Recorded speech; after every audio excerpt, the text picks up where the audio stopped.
गुरुदक्षिणा। एक बार एक शिष्य ने विनम्रतापूर्वक अपने गुरुजी से पूछा, गुरुजी, कुछ लोग कहते हैं कि जीवन एक संघर्ष है, कुछ अन्य कहते हैं कि जीवन एक खेल है और कुछ जीवन को एक उत्सव की संज्ञा देते हैं। इनमें कौन सही है? गुरुजी ने तत्काल बड़े ही धैर्यपूर्वक उत्तर दिया, पुत्र, जिन्हें गुरु नहीं मिला उनके लिए जीवन एक संघर्ष है, जिन्हें गुरु मिल गया उनका जीवन एक खेल है, और जो लोग गुरु द्वारा बताए गए मार्ग पर चलने लगते हैं, मात्र वे ही जीवन को एक उत्सव का नाम देने का साहस जुटा पाते हैं। यह उत्तर सुनने के बाद भी शिष्य पूरी तरह से संतुष्ट न था। गुरु जी को इसका आभास हो गया। वे कहने लगे, लोग तुम्हें इसी संदर्भ में एक कहानी सुनाता हूँ। ध्यान से सुनोगे तो स्वयं ही अपने प्रश्न का उत्तर पा सकोगे। उन्होंने जो कहानी सुनाई वह इस प्रकार थी। एक बार की बात है कि किसी गुरुकुल में 3 शिष्यों ने अपना अध्ययन संपूर्ण करने पर अपने गुरुजी से यह बताने के लिए विनती की कि उन्हें गुरुदक्षिणा में उनसे क्या चाहिए। गुरुजी पहले तो मंद मंद मुस्कुराए और फिर बड़े स्नेहपूर्वक कहने लगे, मुझे तुमसे गुरुदक्षिणा में एक थैला भर के सूखी पत्तियां चाहिए, ला सकोगे? वे तीनों मन ही मन बहुत प्रसन्न हुए, क्योंकि उन्हें लगा कि वे बड़ी आसानी से अपने गुरुजी की इच्छा पूरी कर सकेंगे। सूखी पत्तियां तो जंगल में सर्वत्र बिखरी ही रहती हैं। वे उत्साहपूर्वक एक ही स्वर में बोले, जी गुरुजी, जैसी आपकी आज्ञा। अब वे तीनों शिष्य चलते चलते एक समीपस्थ जंगल में पहुंच चुके थे, लेकिन यह देखकर कि वहां पर तो सूखी पत्तियां केवल एक मुट्ठी भर ही थीं, उनके आश्चर्य का ठिकाना न रहा। वे सोच में पड़ गए कि आखिर जंगल से कौन सूखी पत्तियां उठाकर ले गया होगा। इतने में ही उन्हें दूर से आता हुआ कोई किसान दिखाई दिया। वे उसके पास पहुंचकर उससे विनम्रतापूर्वक याचना करने लगे कि वह उन्हें केवल एक थैला भर सूखी पत्तियां दे दे। अब उस किसान ने उनसे क्षमा याचना करते हुए उन्हें यह बताया कि वह उनकी मदद नहीं कर सकता, क्योंकि उसने सूखी पत्तियों का ईंधन के रूप में पहले ही उपयोग कर लिया था।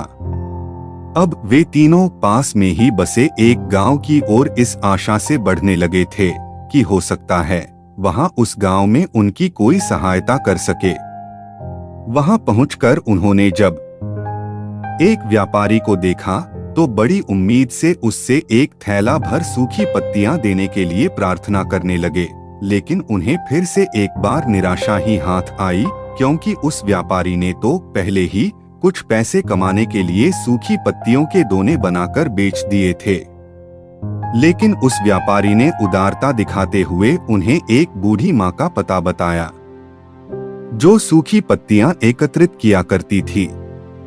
पर भाग्य ने यहाँ पर भी उनका साथ नहीं दिया, क्योंकि वह बूढ़ी माँ तो उन पत्तियों को अलग अलग करके कई प्रकार की औषधियां बनाया करती थी। अब निराश होकर वे तीनों खाली हाथ ही गुरुकुल लौट गए। गुरुजी ने उन्हें देखते ही स्नेहपूर्वक पूछा, पुत्रों, ले आए गुरुदक्षिणा? तीनों ने सर झुका लिया। गुरुजी द्वारा दोबारा पूछे जाने पर उनमें से एक शिष्य कहने लगा, गुरुदेव, हम आपकी इच्छा पूरी नहीं कर पाए। हमने सोचा था कि सूखी पत्तियां तो जंगल में सर्वत्र बिखरी ही रहती होंगी, लेकिन बड़े ही आश्चर्य की बात है कि लोग उनका भी कितनी तरह से उपयोग करते हैं। गुरुजी फिर पहले ही की तरह मुस्कुराते हुए प्रेम पूर्वक बोले, निराश क्यों होते हो?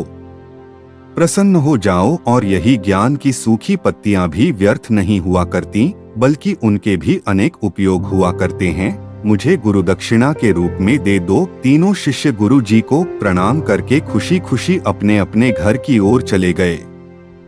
वह शिष्य जो गुरुजी की कहानी एकाग्रचित्त होकर सुन रहा था, अचानक बड़े उत्साह से बोला, गुरुजी, अब मुझे अच्छी तरह से ज्ञात हो गया है कि आप क्या कहना चाहते हैं।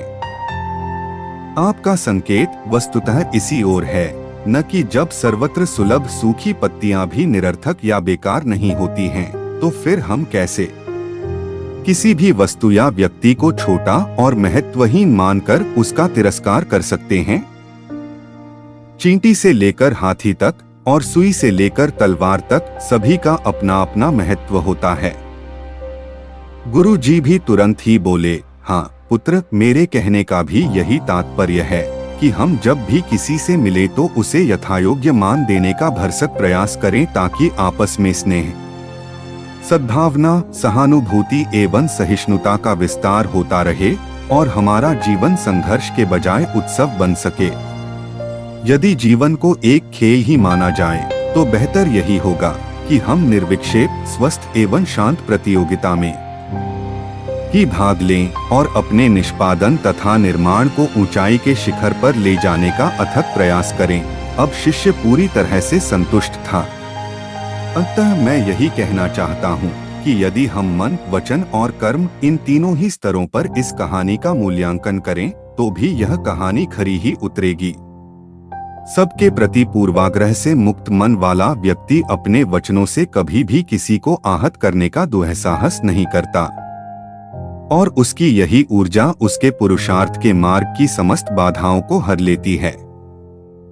वस्तुतः हमारे जीवन का सबसे बड़ा उत्सव पुरुषार्थ ही होता है, ऐसा विद्वानों का मत है।